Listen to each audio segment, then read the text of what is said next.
that it's a little bit political and this can get a little bit spooky-ooky. I don't know if I could really roll with it. You know, I might end up slapping the hell out of one of my sisters. So I don't know if it's for me. But much love to anybody that's down with it. Thank you for coming back. Let's jump into some more topics. I will try my best to not be long-winded and take up a lot of your time, because that other video was long, okay? But I really wanted to hit you with all those topics, y'all, so I don't be posting 6 videos and your girl be tired.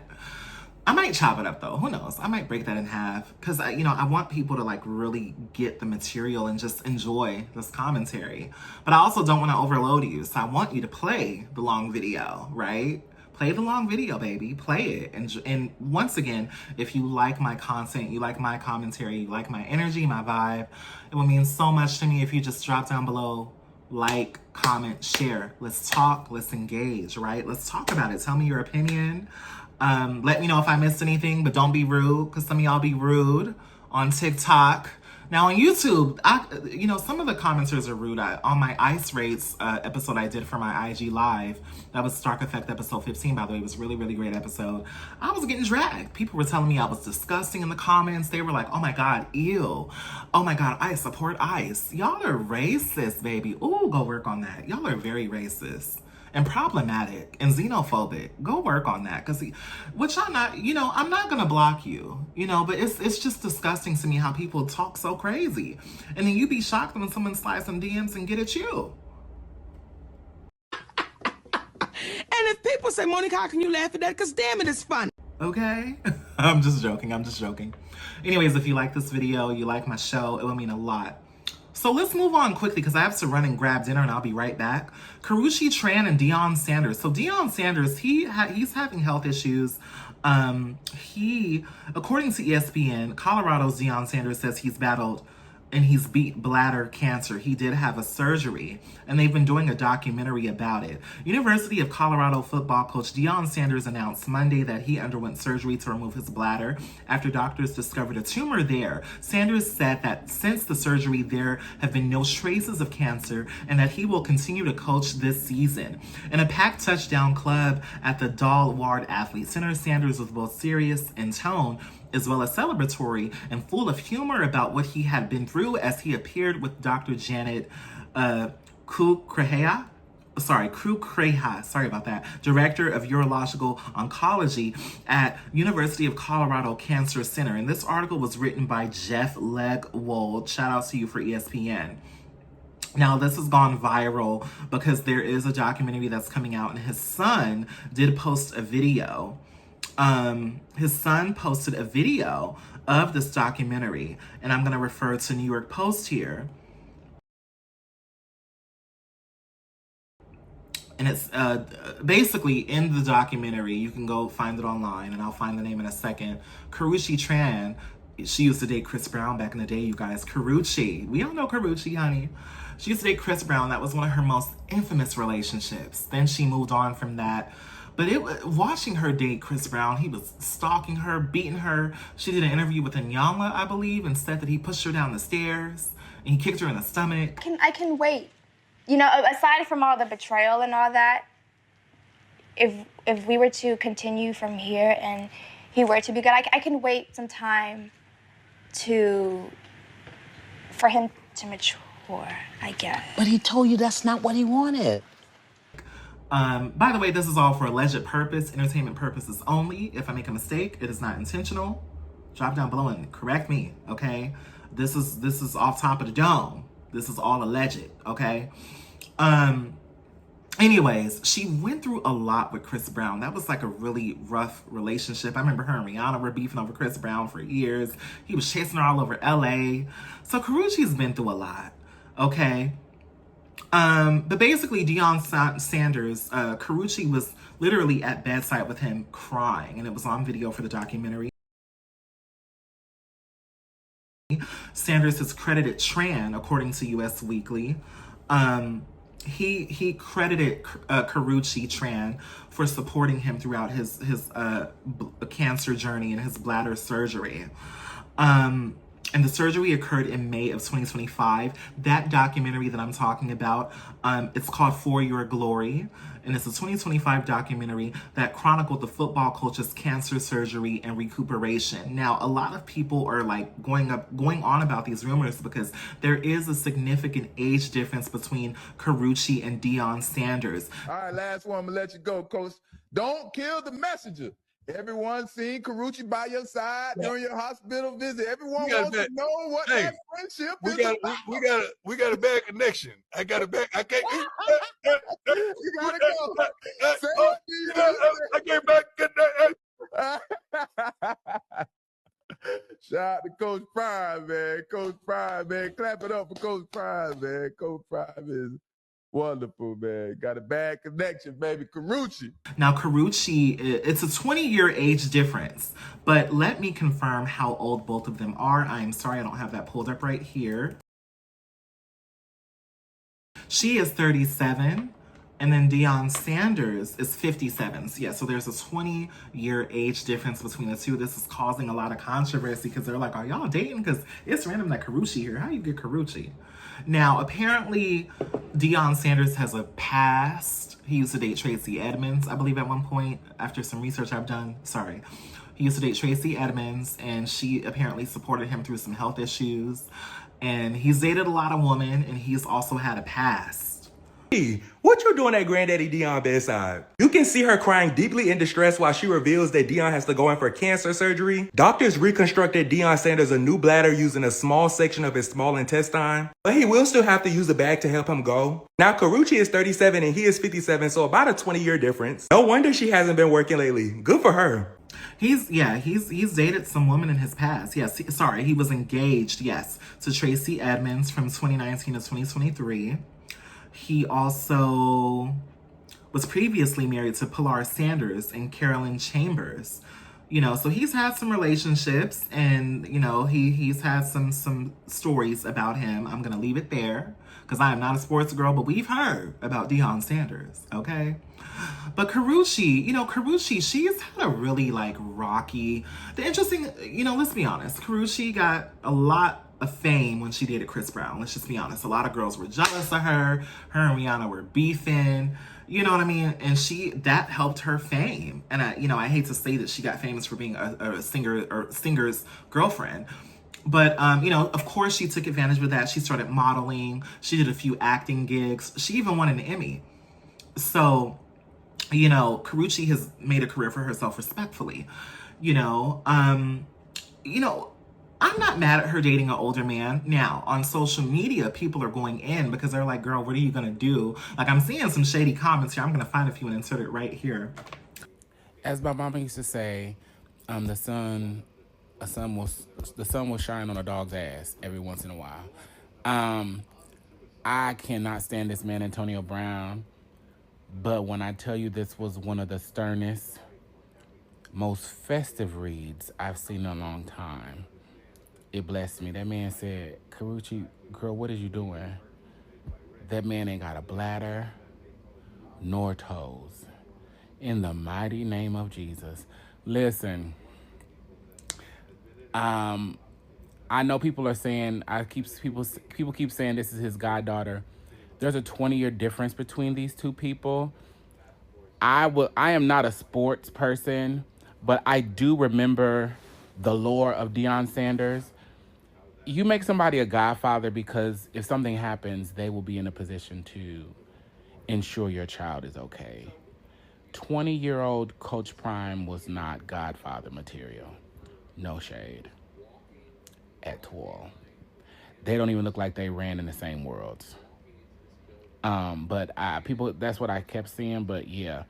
Also, somebody said that Tracy Edmonds supported him through an illness and then he left her. So you got all them sons, you got all them kids. This is probably Pilar that done put a root on you. Cause honey, Pilar was trying to take you to the king a long time ago. She probably, when she was over there for that boys, for the damn NFL draft thingamajig, she probably put a little root on you, Suge. You might have to go see somebody. You up in the people's hospital, honey, you might need to go see somebody who got some oil. Yeah, the people done lost the power of having hands laid. My God. People are basically saying, honey, his toes is about to come off. Actually, Antonio Brown made a comment about both of them, and I'm going to put it right here. But Antonio Brown made a comment basically saying, you know, what are you doing with him? What are you doing with this old man?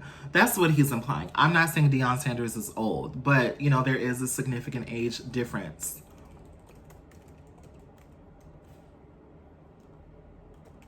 And yeah, Antonio came out and yeah, he made a statement and he said, Karreuche, baby, this man don't have a bladder or toes.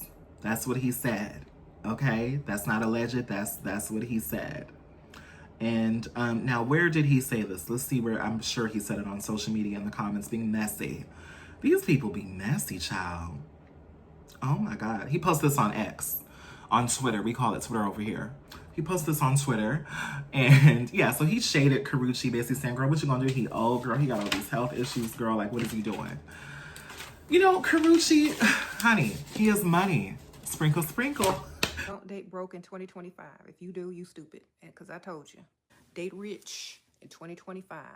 If they're not rich, if they're not providing, if they're not generous, you don't go out with them. You don't even have a phone conversation with them. Leave them in the dust where they belong. Okay? Don't waste any more time and energy on dust. That is the advice I would give to anyone. Get a man's money and start a business. Sprinkle, sprinkle. That's what she's doing. He has money. Sprinkle, sprinkle. Shout out to She Was 7. He has money. I'm not mad at Karreuche. Look, you do it the smart way. She's already been through a lot with these younger guys. You know, she was with Victor Cruz from 2017 to 2021. They broke up in February of 2021. Victor Cruz, he was very handsome. And, you know, I actually really liked her with Victor Cruz. I thought they were amazing together. And they were supposed to get married and everything. Now, I remember when they broke up, and I think that there were rumors that he was dealing with like some type of depression or something like that. And then they both, that's alleged. And that they both realized they just were not a good fit. You know what I mean? So I really liked her and Victor together. I really did. I loved it. It was great.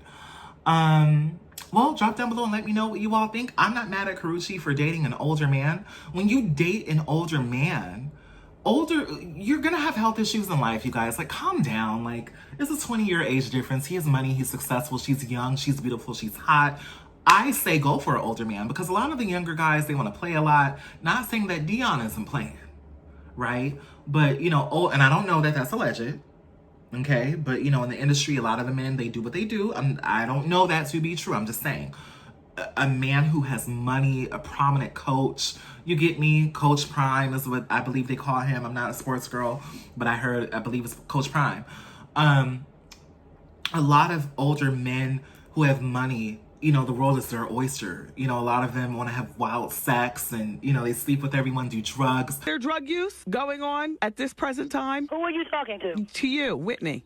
Ask me no questions like I'm a child. Y'all want to know what I'm doing all the time. I don't give a shit about what you're doing all the time. You are so nosy, man. You don't even know what I do. Like you said, you never met me. You don't know me. You ain't been in my house. You don't live with me. You don't sleep with me. You don't do shit with me but talk about me.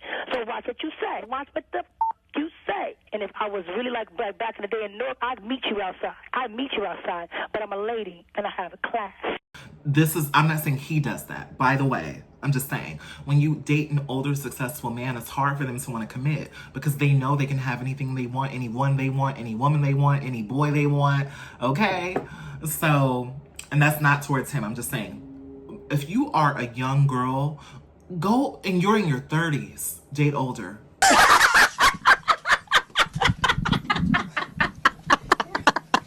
Okay, I had a lot of energy in my first few posts, but now I'm getting a little tired. It's been a long day, but I still want to record. I had dinner, you know, so the itis is kicking in, so I'm a little tired. But I still want to knock out some of these topics with y'all tonight. And I want us to shift the gears a little bit because I came in swinging with the entertainment stuff, but I want to make it a little political, okay? A little spooky-ooky, in the words of Kiki. Things get a little political here. And I want us to talk about our president and what's going on in this regime.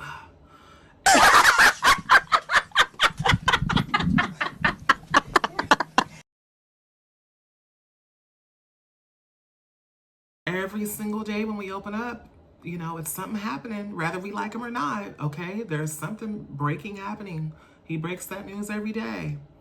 So the first story that shook the headlines earlier, August 1st, this afternoon, Donald Trump fired the Bureau of Labor and Statistics Commissioner after weak jobs report and baseless claim of faked stats.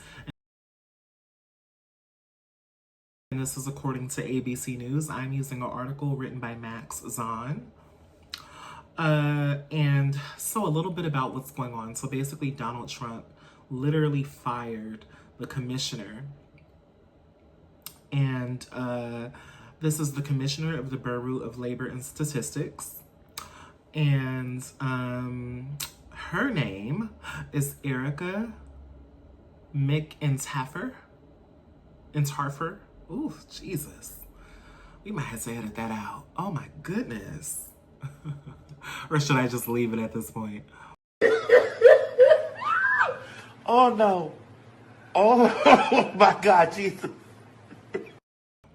But yes, Erica McIntyre, a Biden appointee who was confirmed by the Senate in 2024. So let's backpedal a little bit here because this is a big deal. So President Donald Trump fired the commissioner of the Bureau of Labor Statistics. We're gonna go, comrade. You're fired. Get out. Get out. Get out. On Friday, earlier today, after a new jobs report showed a major slowdown of hiring in recent months. In a social media post, Trump volleyed sharp criticism and baseless accusations at Erica McIntyre, a Biden appointee who was confirmed by the Senate in 2024. Here is a quote about these faked statistics. I have directed my team to fire this Biden political appointee immediately, Trump said, after baselessly accusing McIntyre of having faked statistics. McIntyre has served in the federal government for 20 years, including positions at the U.S. Census Bureau, the Executive Office of the President, and the Department of Treasury, according to the BLS website. The U.S. added 73,000 jobs in July, according to data from the BLS, Bureau of Labor Statistics. The figure marked a slowdown from 147,000 jobs added in the previous month. The unemployment rate ticked up to 4.2%, keeping it at near historical lows. Keeping it at near historic lows. The report provided new estimates for 2 previous months, significantly dropping the government's estimate of jobs added in May and June. The fresh data indicated a notable slowdown in hiring as Trump's tariffs took hold over recent months. Now, you all know the tariffs, that has been a really big thing in the last 3 months or so. Ever since May. What is it? June, July. Ever since May. That was when, like around May 11th, May 12th, that's when those tariffs really started to affect us. And he kept like pausing them. And then every day he was like, I'm going to up it on China. I'm going to drop it. I'm going to raise it on this country. And I'm going to drop it here if they don't do what I say. So that's been a thing. So back to the article here. Trump criticized McIntyre over the revisions, saying without evidence that the revisions suggested job statistics had been manipulated. The BLS routinely revises estimates of jobs added in previous months. In a follow-up social media post on Friday afternoon, Trump claimed the latest jobs report was, quote-unquote, rigged in order to make the Republicans and me look bad. Asked by reporters as he departed the White House on Friday about the reason for McIntyre's firing, Trump said he believes the economy is doing well and claimed the latest jobs numbers were phony. And here's what Trump said in a quote. I believe the numbers were phony, just like they were before the election, and there were other times, Trump said, pointing to a previous revision in the jobs numbers last year that he claimed, without evidence, was an attempt to benefit Democrats heading into the election. And to continue the quotes. So, you know what I did? I fired her. And you know what? I did the right thing, said Trump. Now, Raymond Robertson, he is a professor of economics at Texas A&M University, voiced alarm about this particular firing. He said, this is disastrous, Robertson said.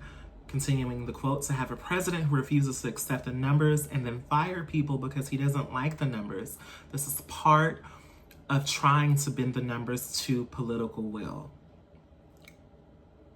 Now, the Trump administration, they are going to select a replacement since Erica McIntyre has been fired. And that replacement will be William Wyatrowski.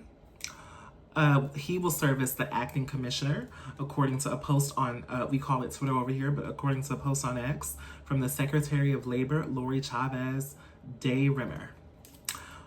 So Wyatrowski served as acting commissioner of the BLS from January 2017 to March 2019, making up a large share of Trump's first term in office. And that's according to the BLS website, so they already have a history there. The Trump administration described the downward revisions as an unwelcome sign for the U.S. economy. So I'm going to leave it right there. You can go ahead and check out this article. This is not good. This is not good because Ms. McIntyre released the true numbers of jobs, how jobs have decreased, and it's factual information. This economy is completely crashing. We are in a recession, although they try their best to not publicize that as much. You know, we're not doing that good, you know, and I here's the thing. You know, Republicans are on this thing of like, oh my God, he's gonna make America great again. He's gonna come in here and just give us all these jobs. He is just shutting stuff down and doing federal cuts to everything, telling the public, hey, we're going to save money here and put it towards this.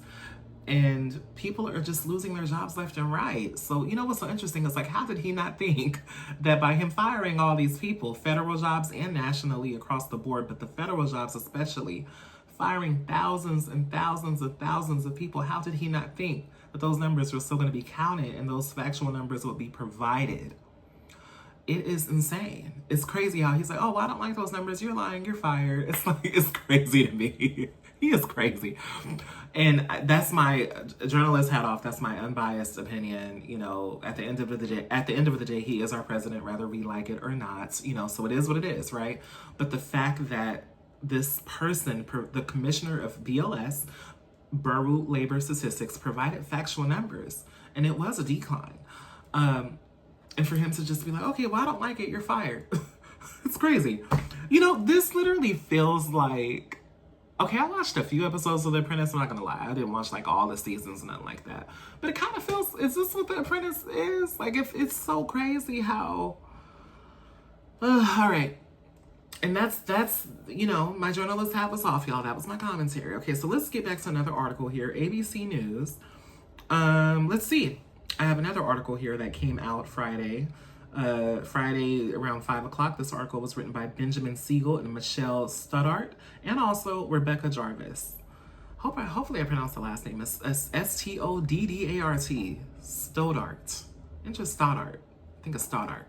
Trump's long history of bashing jobs report numbers dates back to 2016, and this is an in-depth analysis. The president fired the Bureau of Labor Statistics commissioner on Friday, so that was earlier today. So President Donald Trump's history of criticizing the Bureau of Labor Statistics jobs report has surfaced in the wake of his decision to fire Commissioner Erica McIntyre on Friday. Trump's public frustrations with the Economics and Statistics Agency appear to date back to his 2016 presidential campaign. Last August, Trump claimed without evidence that former President Joe Biden's administration was caught fraudulently manipulating job statistics when the agency publicly disclosed that the economy created fewer than 818,000 jobs between April of 2023 and March of 2024 than initial estimates suggested. Let's see here. And this is a statement that he said on August 21st, 2024, at a campaign rally in North Carolina. Here is the quote: "There's never been any revision like this. They wanted it to come out after the election, but somehow it got leaked," he claimed at the time. Trump did not provide evidence that the information publicly disclosed by the agency was leaked. Then Labor Secretary Julie Su, in November 2024, defended the figures and also suggested the numbers were impacted by Hurricane Helen's impact on the southeastern United States and labor strikes. And here is a quote from Sue. The labor market remains very strong, and this shows what happens when you have a president and a vice president who are fighting for workers every single day, Sue said at that time, back in November of 2024. The BLS uses several surveys for estimating employment levels in the U.S., and revisions are common. Every monthly jobs report has a blurb at the end that updates the figures from the previous 2 months based on new data. The revision that Trump was referencing was made public on August 21st and updated with final figures in February of 2025, according to the BLS website. The same downward revisions also took place during Trump's first term under then BLS Commissioner William W. Beach. The agency determined 518,000 fewer jobs were created in March of 2019 than it had initially reported. You can go and read the rest of this report, but this is a thorough breakdown of what occurred in 2016 and how this has been a thing, right? So, you know, when we think about leading up to what, and here's the thing, my podcast, look, I'm not trying to act like I'm a political commentator. That's not what I'm doing. I'm just showing that, you know, your girl could keep up a little bit. And what I will say is that by this happening, it shows you that this was already planned, right? We already see federal jobs being lost. We see federal budget, the federal cuts being chopped from like every little sector that we can possibly chop, right? And it's interesting how now when it comes to jobs, mind you, this whole improving the economy thing, that was one of the biggest things that he campaigned on. I'm gonna make America great again. I'm gonna better the economy, right? That was the thing. But when these jobs reports come out, and it literally shows a steep decline, right? When you see those numbers, let me pull up the numbers one more time here because I want to reference that. So the U.S. added 73,000 jobs in July, according to the data from the BLS. The figure marked a slowdown from 147,000 jobs added in the previous month. The unemployment rate ticked up to 4.2%, keeping it at near historic lows. That is a big deal, right? This does make him look bad, especially if you were someone who promised that, you know, this country that we live in would be better. You know, you promised us that, right? I didn't, you know, not to share my political beliefs, but what I'm saying is that was a part of his campaign. That was one of the, whenever you talk to one of his supporters, right, they will tell you he's gonna give us jobs, he's gonna give us tax cuts, he's gonna help me and my family. Those are like the three major things that he led on, or that people received from his messaging, from his campaign and from his team, from, you know, from his cabinet, right? Well, not his cabinet at the time when he was running, but what I'm saying is from his campaign, those were the messages that stood out to him. Sorry that my bra is coming out here. I keep trying to, it's a mess. So it's just interesting. And, you know, I see why. Here's the thing. I see why he fired her, because she's revealing the truth. And I'll leave it there. Let's move on. So other news about this administration. So the corporation, and this is according to NPR, and this article was written by Scott Newman and Frank Langfit. So the Corporation for Public Broadcasting says it's shutting down. Okay, this is what has been whispered about ever since he came into office in January. It was like, oh, it's gonna get real. He's gonna start shutting, you know, public media down, and he's doing that. So the Corporation for Public Broadcasting, the conduit for federal funds to NPR and PBS. Now, hear me out, y'all. The Corporation for Public Broadcasting, they fund NPR and PBS, some of the most authentic journalism. They are known for telling the truth, never picking a side, being neutral, giving it to you straight, no shooter. NPR has a great reputation. They always have all the facts. So does PBS, right? The fact that they are being cut is crazy. PBS is old school too. PBS been around forever. Let's see when PBS was created or founded. Let's do a little bit of, when was PBS founded? November 3rd, 1969 in Boston, Massachusetts. Okay, so that was when PBS was founded. So yeah, this was announced on Friday. This was a big deal. It was a major headline. And that is beginning to, basically this announcement on Friday, this is the beginning of the wind down of the operations given by President Trump. And he has signed this into law. And with this new signing into law of this occurring, this law will be clawing back, according to NPR, $1.1 billion in funding for public broadcasting through fiscal year 2027. That's $1.1 billion in funding for public broadcasting through fiscal year 2027. The announcement follows a largely party line vote last month that approved the cuts to public broadcasting as part of a $9 billion recessions package requested by the White House that also included cuts to foreign aid, while public media officials had held a glimmer of hope that lawmakers would restore some of the money for the following budget year. The Senate Operations Committee declined to do that on Thursday. Here is a quote from the CPB President and CEO, Patricia Harrison. This is the CPB, that's the Corporation of Public Broadcasting President and CEO, Patricia Harrison, once again. She said this in a quote here, this in a statement. Despite the extraordinary efforts of millions of Americans who called, wrote, and petitioned Congress to preserve federal funding for CPB, we now face the difficult reality of closing our operations.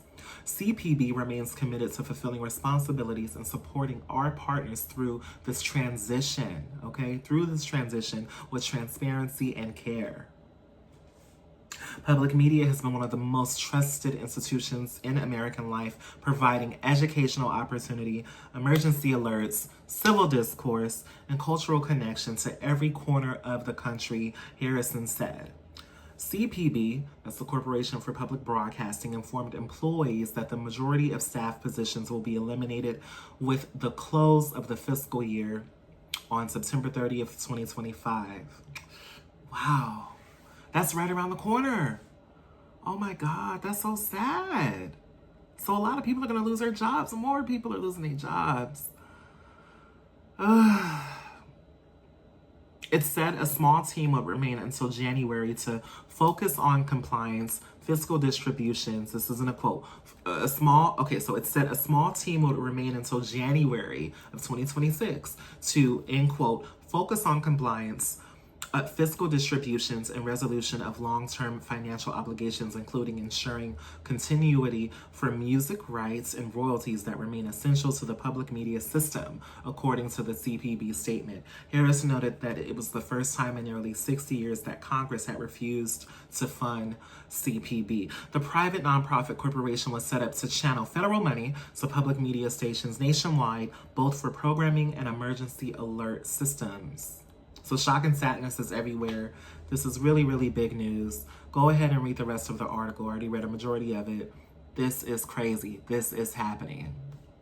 It is what it is. There's nothing we could do about it. We're here now. I feel, journalists hat off. I feel bad for the people who are losing their jobs. And I feel bad for journalism as a whole. Now we, it's so interesting. I shared this on my Threads account and on my Instagram. I was just like, and by the way, I think I'm getting shadow banned because I'm sharing stuff like that, because now no one's really looking at it anymore. It's crazy. But I basically said how it's important to really know what we're reading and know the truth. If we choose a news outlet that's giving us information about our government or about our happenings in the government, we have to choose outlets that are telling the truth, right? So not to badmouth outlets, but I probably wouldn't trust certain ones. I'm not going to say any names, but there are certain ones that we know that that prioritize. I'm going to leave it right there. You can read between the lines. So I think what has to happen now is that we have to constantly figure out what's real and what's fake. And this is something that started off in 2016 with the whole push, 2015, all that alternative facts, right? If we take it all the way back there 9 years ago, one of his biggest sayings was fake news, alternative facts. That I remember, oh my God, at that time, I don't want to age myself, but I was in my early 20s, okay? So 9 years ago. I remember him saying that and going on these rampages, and oh my God, whenever factual information would come out in the news, he would always push it back. And if it was information that was against him or made him look bad, he would push back and say, this is alternative facts, this is fake. I'm gonna create the narrative. So, you know, so that's something that he does, and he is a master at that. And not only that, with it was something that just happened where basically I'm losing my track of thought here.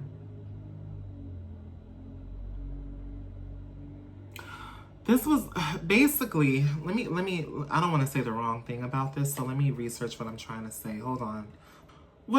This is what I want to say. Donald Trump has definitely figured out how to use his executive power. You know, he is our president, he is our chief executive. So according to Reuters here, this is just a short breakdown. It says, let's see. The article is titled How Trump Unleashed Executive Power. It was written by Prince Magtulis in May of this year. Political scientists said how other branches of government respond to Trump would determine, Political scientists said how other branches of government respond to Trump would determine whether the president would back down from more unilateral actions in the future. Already, courts have blocked some of Trump's federal actions, and he has issued fewer orders in April than the previous 3 months. The White House did not respond to a request for comment. However, the Trump administration has repeatedly said that lower court judges do not have the power to block the president's orders, and has challenged the scope of at least 3 nationwide injunctions on an executive order limiting birthright citizenship. Trump has signed the most number of executive orders since the war era. This article is basically saying how this is a drastic use of presidential power by any president. Trump has definitely chosen to enforce since he's been in office.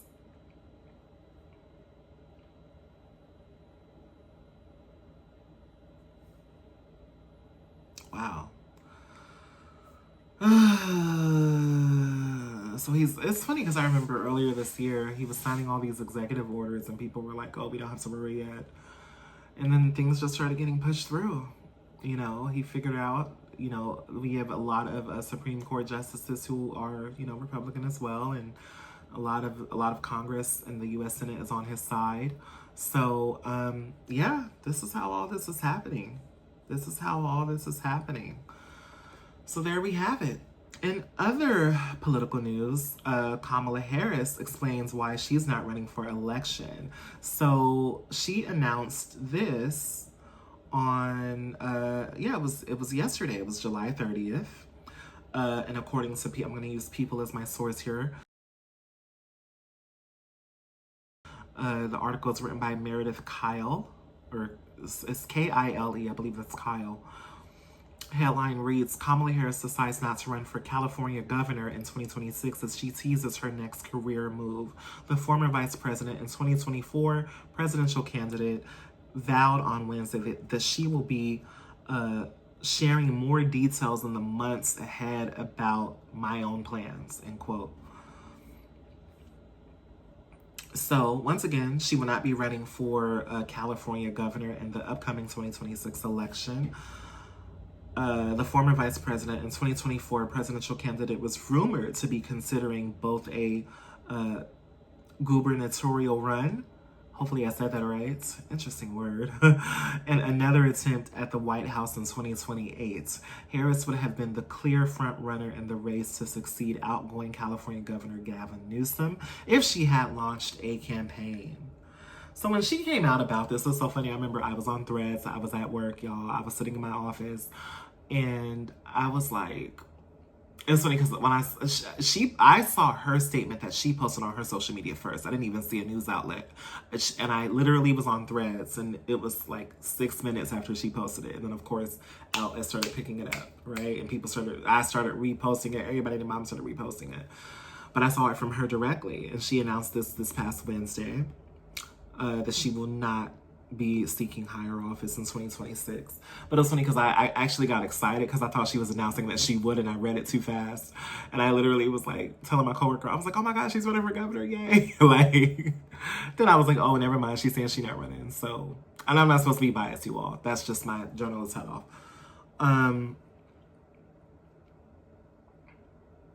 Yeah, she's not gonna run.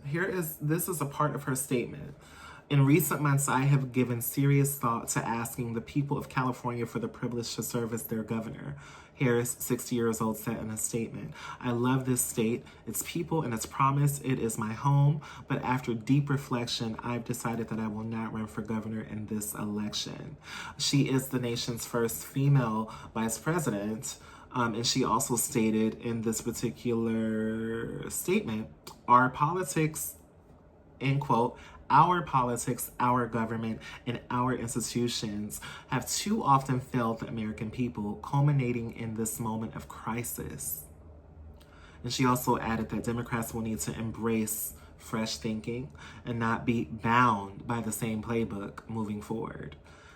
To continue on her quote, she said, for now, my leadership in public service will not be an elected office. She continued, I look forward to getting back out and listening to the American people, helping elect Democrats across the nation who will fight fearlessly, and sharing more details in the months ahead about my own plans. So Harris's life and career began in California. Though she moved around in her childhood and attended undergrad in Washington, D.C., the Oakland native returned to Northern California for law school. I actually have a friend who went to the same law school as her. Shout out to you, Paige.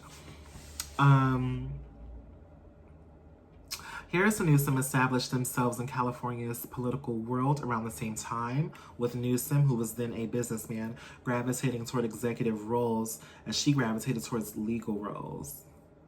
Oh, she was cute. They got a picture of her when she was younger. She was fly.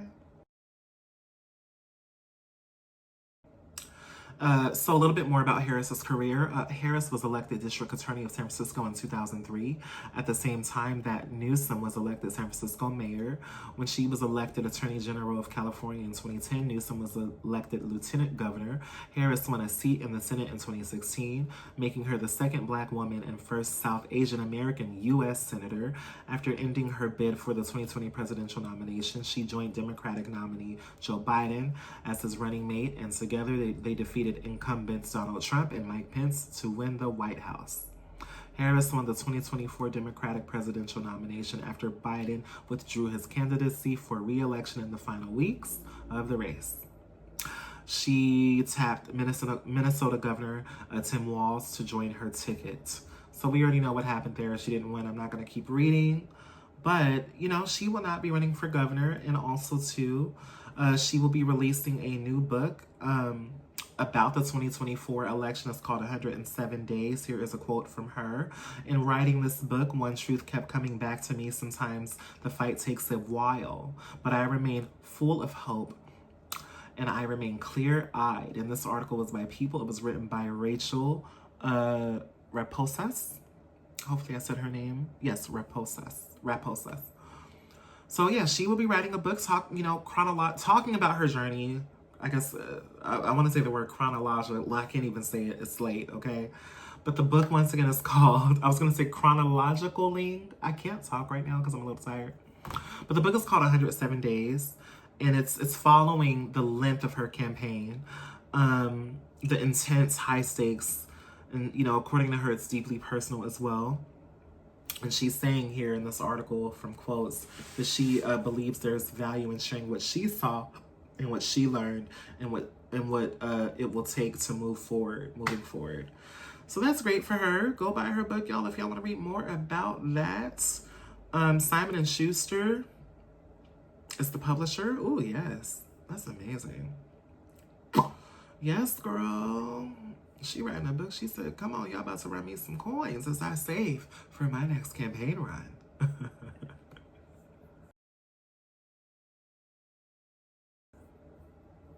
She also visited the late night show. And I'll probably post a clip here. I probably won't post it because I don't want to get it I don't want the copyright issue. I've been having a few copyright issues where they take my stuff down. I'll try to post it and see if they'll take it down. But one of the biggest quotes that she said when she visited Stephen Colbert's Late Show, she said, I don't want to go back in the system. I think it's broken. Because he was kind of hinting, or he asked her flat out, did you do this announcement to basically prepare us for your run in 2028 to be president again? You know what I mean? And she was like, I don't want to go back in the system. I think it's broken. That's what she said. And this article was written by Mark Malkin at Variety. Let's see. Yeah, let's read a little bit more about what she said if I decide to not post the clip here. Here's another quote from this interview with Stephen Colbert. She put, I always believed that as fragile as our democracy is, our systems would be strong enough to defend our most fundamental principles. And I think right now that they're not as strong as they need to be. I want to travel the country. I want to listen to people. I want to talk with people. And I don't want it to be transactional where I'm asking for their vote. It's interesting because it sounds like she's trying to go on another campaign run, and she, you know, for her, and I'm not trying to push back, but for her to be like, I want to talk to the people and I don't want it to be transactional, but you're selling a book, girl, that's transactional. See, this is why people be on the fence with her. No, but I get what she's saying. I get why it's just sometimes when she says stuff, it's confusing. It could be a little confusing. It's like you say one thing, you know, but it's like, but you're selling a book to us. You about to go on a book tour. Like, that's transactional. But no, I see what she's saying. She's like, I don't want this to be about me getting your vote. This, if you buy the book, that's your choice. I'm not gonna beg you to buy the book. If you buy the book, this probably, I'm just saying this is probably her perspective. If you buy the book, that's your choice. You get what I'm saying? Sorry, y'all. This light is hideous. It's late. Let me turn it up a little bit. My allergies are acting up, y'all. Look. I'm in here. We making it work. Oh, this is a lot better. So she put, but yeah, go watch the interview. Go watch the interview, you all. Also, too, in the interview, she declined to discuss President Biden. Colbert asked her how did she navigate the decision to step back as she took over the campaign. I'm sorry, his decision to step back as she took over the campaign. She said there was a lot of piling on at that time, and I wasn't going to participate in that move. I was not going to pile on. When Colbert asked Harris if she likes to tell Americans, I told you so, about what a Trump presidency would look like, she said, I did predict a lot of it, but what I did not predict was the capital. Oh, Lord. Was the capitulation. There are many who consider themselves to be guardians of our system and our democracy who capitulated. Oh, Lord. Beautiful word. Words mean things. And if people say, Monica, how can you laugh at that? Because damn it, it's funny. Capitulated. Huh. Am I saying that wrong? Jesus. I'm sleepy, you all. Look, can you see the sleep in my eyes? Look, are you getting through the podcast with me? I promise I do have 2 degrees. Look them up. Okay? It's late. It's Friday. So go ahead and watch her interview. It was The Late Show, Stephen Colbert. And also, too, I believe that Donald Trump had it set up to where his show will be canceled, basically. Yes. So CBS has insisted the decision to end The Late Show, which will end its 11-season run in May of 2026, was purely a financial one. Critics have basically stated that it was politically motivated to appease Donald Trump and help get FCC approval for Paramount's merger with Skydance Media. Now, if you all don't know, I believe Paramount is paying Donald Trump $60 million for an interview that was done with Kamala Harris, but let me fact check that. And I believe that came out like earlier in July. Hold on, to pay Donald Trump. Because Paramount is having a big merger with Skydance Media right now.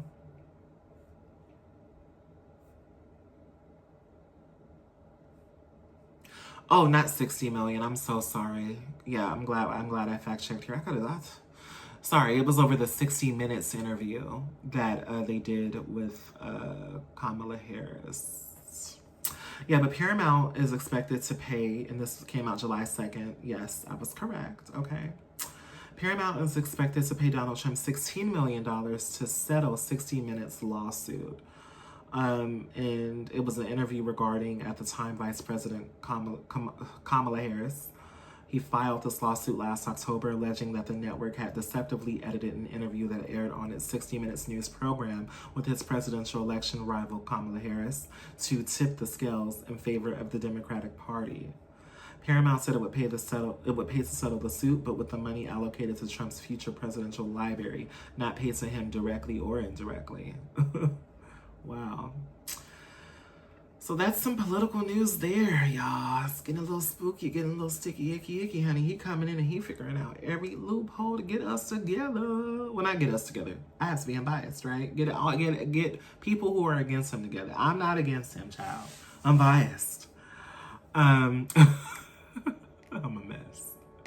So, anyways, things got political here. That is the news from me. This is my political episode, you guys. I am done. My computer froze. I'm gonna take that as a sign. Anyways, thank you for watching another episode of The Stark Effect. It has been so fun. I am so tired. I'm recording this on a Friday night. Mama's sleepy. And thank you for supporting me, though. I'm sorry if I stuttered. Thank you for bearing it through with me. And yeah, thank you. Have a good one. Bye.